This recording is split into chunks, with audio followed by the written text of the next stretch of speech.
He's a little bit enormous. That's okay. He's a little bit enormous. In California, skyrocketing numbers could lead to more shutdowns. Hospitalizations in Los Angeles County reached a record high at more than 2,200. Here's the mayor of Los Angeles, Eric Garcetti. Stop telling people this will be over soon. If we don't come together as a nation with national leadership, we will see more people die. But in New York City, people there are prepared for phase 4 of the reopening, opening things like zoos and families.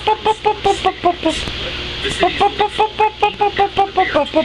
party's over Sunday in response to this scene outside of a crowded bar in Queens. New York City is making the bar come up with a social distancing plan before they're allowed to serve customers again. Okay, Ariel.